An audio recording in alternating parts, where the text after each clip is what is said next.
I've just made a video where I ranked every winner in total drama history, and keeping up with that theme, I thought I would have a look at the finales as a whole, and rank them from worst to best. The criteria for this ranking is very simple: how entertaining the episode is, the challenge itself, and ultimately how dramatic it is. I want to be on the edge of my seat during the total drama finale, and some seasons do it better than others. Remember, this is my opinion, which will be different to yours. And as always, there will be spoilers. I'm TD Tom, and today I'll be ranking every total drama finale. Congratulations, you just peaked. It's all downhill from here, honey. Izzy's such a great cheerleader, but dude, she scared me a little. I don't think this comes as a shock to anyone. All Stars is not a good season, and unfortunately, it also has the worst finale. It has felt very flat throughout, like the writers knew it had been a disappointing season and just gave up. I thought they actually set things up quite well, all things considered. The Heroes vs Villains season, ending with the Heroes vs Villains finale, the conclusion of Mal's Reign of Terror, and, oh yeah, the actual challenge itself. For a finale, the challenge was pretty tame. Mal and Zoe just needed to climb a moat to the top and take the sword. Yeah, they had to avoid some moats like the toxic waste, lava, and a shark-infested swamp, but all they were doing was just climbing. Not really that exciting. On the other hand, we had Mike and his personalities finally defeating Mal by pushing a red button. What the fuck, total drama. The way the winner was crowned was pretty boring too. In Mike's ending, Zoe unintentionally distracts Chef, and out of seemingly nowhere, Mike just pulls the sword and wins. In Zoe's ending, Mike gets hit by Chef, and Zoe seemingly takes the sword with little to no competition. I don't know, after how poor, underwhelming All Stars had been, the finale just felt like the icing on top of the cake, if you know what I mean. Izzy's such a great cheerleader, but dude, she scared me a little. I feel like this finale just gets brushed under the carpet by some people. I've never been a huge fan of total drama action's finale, because it's pretty fucking boring. I liked the addition of the Aftermath show, and I hope that they bring it back someday, but to make the finale the Aftermath? I don't know about that one, Chief. In the show, the winner was meant to be crowned following the final challenge, but since Duncan and Beth tied, they had no idea what to do. The idea for the eliminated contestants to vote for the winner was pretty good, but the build-up just felt so dragged and forced. There were some good moments, like Izzy's dancing competition, Owen's eating competition, and both of Harold's challenges. But you also get the hint that Beth is likely going to win, seeing as though that she gets way more screen time than Duncan does. I know it might just be me sounding biased, but I was just fed up listening to Beth just go on and on and on. Finally, after what feels like hours, they vote, and either Duncan or Beth win depending on your country. Beth is the winner for the UK, which is pretty disappointing as a Duncan fan. I don't know, it just doesn't feel like a finale at any stage. I mean, even if the contestants are bored, for fuck's sake. After how good the finale was in Ireland, I'm not entirely sure why they went in the complete opposite direction for action. Izzy's such a great cheerleader, but dude, she scared me a little. Now that we've got the straight up bad finales out of the way, onto the real deal. The Redonkulous Race is the first finale where 3 teams are competing. I know World Tour's finale begins with the final 3, but Cody is eliminated pretty much straight away, and that technically wasn't the final challenge.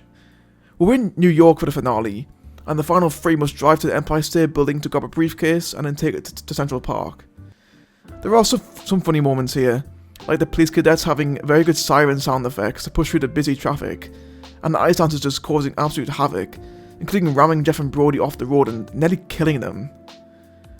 The ice dancers narrowly missing out and finishing 3rd was a pretty satisfying way for them to go, and it made the final challenge more enjoyable. After finding the luck combination in the pond, the 2 teams make a mad dash to the final chill zone, and again, depending on your country, either Jeff and Brody or MacArthur and Sanders are your winners. Jeff and Brody are the winners for the UK, which I was hoping for, but I wouldn't have minded if MacArthur and Sanders had won. The Redonkulous Race was following on from 2 pretty poor seasons, and it desperately needed to go back to basics, and they certainly did that here. It felt like an old school total drama finale, and you have no idea who's going to win until the final seconds. I also like the touch of having the 3 finalists, and I'm glad that they've kept that in the new seasons. Overall, a good finale which came off the back of a good season. Izzy's such a great cheerleader, but dude, She scared me a little. You probably weren't expecting this to be above the bottom two, but I actually like this finale. Bakatoa Island is by far the worst season in the show, but I thought the finale was actually quite well done. After a fucking train wreck of a season, I had absolutely no hope for this episode, expecting a repeat of All Stars, but I was pleasantly surprised. They decided to reuse the helpers element, which was done to spice things up outside of the challenge. Of course, Sean was paired up with Jasmine, and Sky was stuck with Dave. The reason why I said she was stuck with him was because the contestants had the opportunity to pass on a helper. By sheer coincidence, Sky ended up getting Dave twice, which he didn't like. The dance itself wasn't particularly interesting, just another race across the island, where they had to put up with the different obstacles and terrains. The main reason why I like this finale so much is the midpoint, where Chris forced them all to take a break. After revealing Sean's confessionals where he just shits on Jasmine, and Sky's audition where she reveals she has a boyfriend, Chris gives Jasmine and Dave a chance to hinder the rest of the challenge, and they would win $500,000 each if they stopped the finalists from reaching the finish line. At first, it looked like they succeeded, until either Sean or Sky appear from under an avalanche. Sean is the winner in the UK, which I was very happy about. In my winners video, I mentioned that I thought Sean was more deserving of winning Bakatoa Island than Sky was, so I was happy that he was the UK winner. In both finales, Jasmine rescues Sean and they make up. Dave is left on the island by himself, which was a pretty fitting end for his character. After rewatching this season, I realised how much I actually liked the finale. The only part I didn't like was Dave. Just his existence, to be honest. His character had derailed by the time he was eliminated, but he had completely lost his mind in this episode.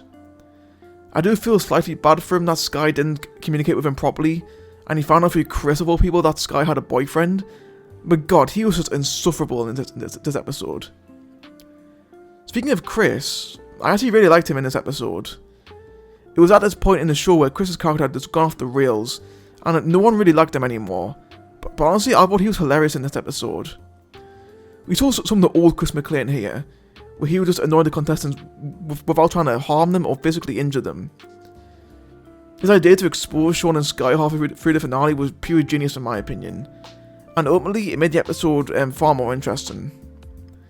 I imagine some of you will probably disagree with me on this entry, but I genuinely enjoyed this episode. Izzy's such a great cheerleader, but dude, she scared me a little. The first finale after 8 years out. The total drama went back to the basics of the first reboot season, and the finale didn't disappoint. Like they did in the Redonkulous race, it was a 3-person finale. Priya, Bowie and Millie had to build a raft to sail, not knowing it would end up being across lava. The two who made it across first would progress to the final challenge, with the loser finishing in third.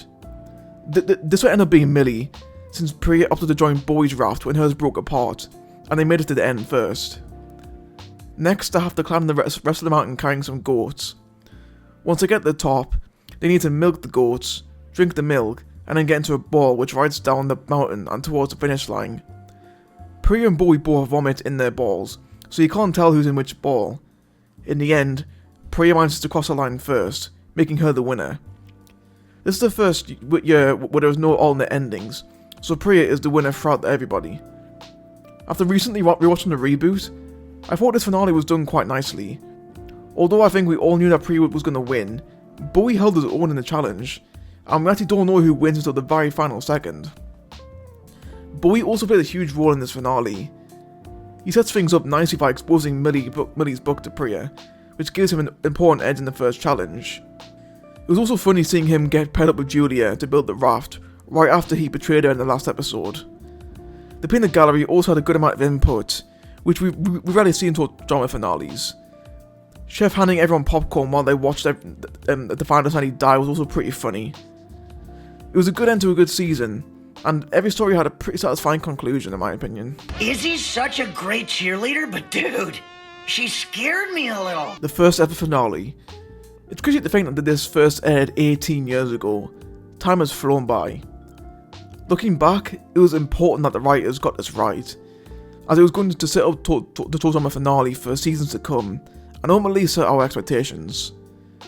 Owen and Gwen compete in the Reject Olympics, which involves climbing up a flagpole, crossing a gorge with shark-infested water, and finally a sprint to the finish line.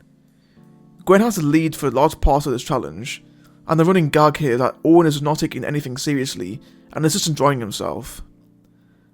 After some smart thinking by Izzy and the smell of brownies, Owen musters enough energy and speed to beat Gwen and become the first ever winner. In the alternate ending, Owen makes the same mistake as he did with Duncan and the sticky buns, and goes straight for the brownies without crossing the finish line, leaving Gwen with an open goal, and she wins. I did feel bad for Gwen in this episode though. Obviously, Owen is a fan favourite, so naturally he would have had more support, but everyone kind of just shot on Gwen in this episode, all because Owen promised him a party if he won. Trent, Lashawna, Cody and Eva all stuck by Gwen throughout. Trent literally did though, as he tried to bring her back, which he did succeed in doing. It was nice to see the eliminated contestants be involved as they were. It wasn't too much though, but they all still played a significant role, so it had a nice balance. This finale was entertaining, and the final challenge was very good. It was a good way to cap off the first ever season. Izzy's such a great cheerleader, but dude, she scared me a little. Going from the first finale to the most recent, I actually thought the second reboot season was actually better than the first. I think it's because it wasn't as obvious who would win, and I also liked the final three, and I wouldn't have minded who won either way. Wayne, Julia and Caleb had to pull a cart of their fans to the top of a gorge, where they then had to cross a tightrope without being hit by a t-shirt cannon. Wayne was sort of the comic relief in this episode, as he was easily distracted by everything and was just miles behind the others. After he attempted to cross the gorge and epically failed, he was flung into the atmosphere, and it looked like he'd be finishing in third place. The final part of the challenge was gliding from the top of the mountain down to where the finish line was, at the Dock of Shame. Caleb knocks Julia out of the sky, and they both fall to the ground. They run to the dock, but out of nowhere, Wayne re-enters the race. He managed to land where the squirrel gliding suits were, and after diving full speed to catch up, Wayne destroys the finish line. By doing this, he knocks Caleb and Julia back, and he ends up being the closest, meaning he's the winner. I mentioned it in my previous video that this was by far the most unexpected win in Totoma history, even right up until the final moments. Wayne's comeback is a big reason why I like this finale so much, as well as him being my favourite reboot character who ultimately won. I thought this finale was very well done.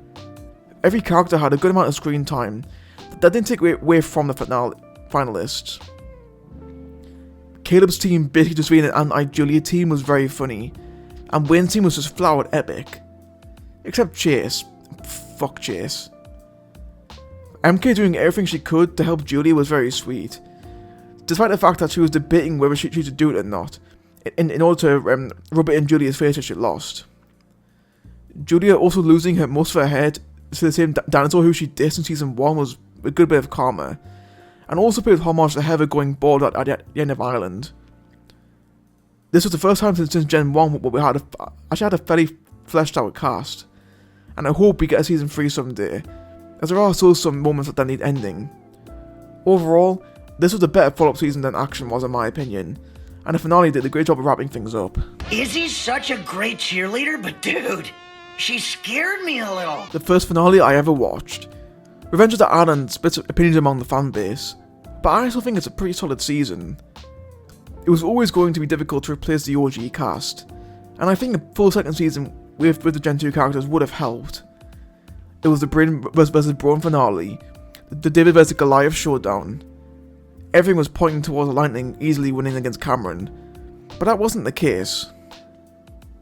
This is the only finale where the finalists actually have a fight against each other, and I'm surprised that this is the only time where this happens.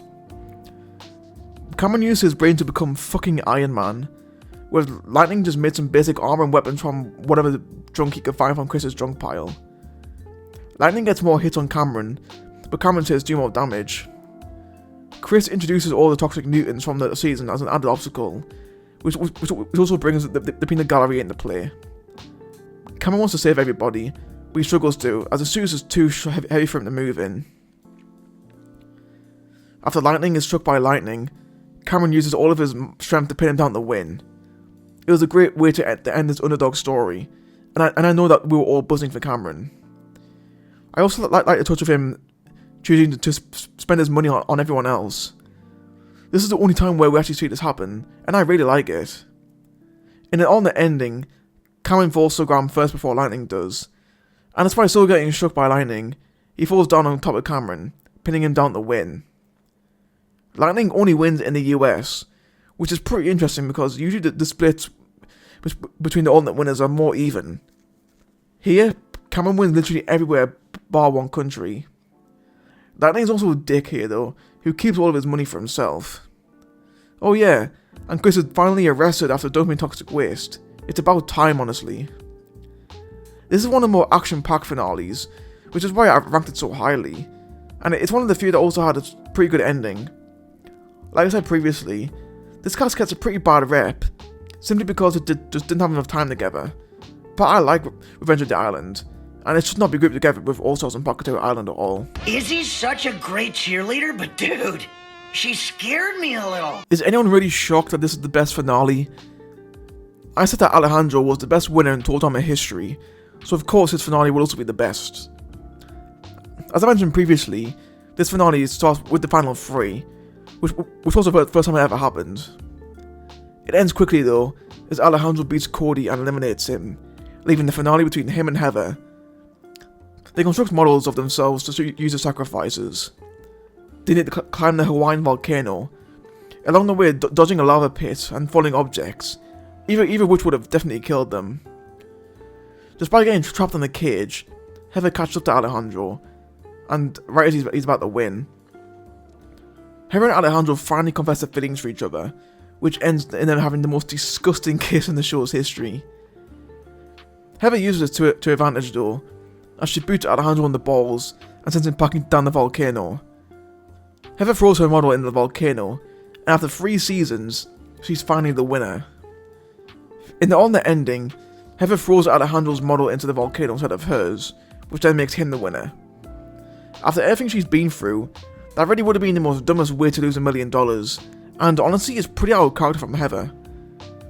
In both endings, Ezekiel arrives and wrestles the money away before falling into the volcano. The pineapple heads that were thrown into the volcano should not have been thrown in there, as it causes an eruption. Everyone gets away, apart from Alejandro, who's consumed by the lava. Somehow, he survives, and Chris puts him in the drama machine to help him heal. In my opinion, this is the most epic and dramatic finale in Total Drama history. World Tour is an excellent season, which ended in the best possible way. Alejandro received his karma for playing with most of the contestants, and Heather finally gets a good ending, despite not actually receiving the money in the end. It's the first finale in the show where you genuinely don't mind who wins. Heather and Alejandro were both outstanding in the season, and both fully deserving finalists. World Tour is the only season that's never actually aired in the UK ever, so I actually don't know who our winner is here. Oh well, like I said, I'll be happy with either. And there you go. What did you think of my ranking? What did you agree with and disagree with? Remember that this is just my opinion, so please don't be a dick in the comments. I've been TD Tom, and I'll see you all next time.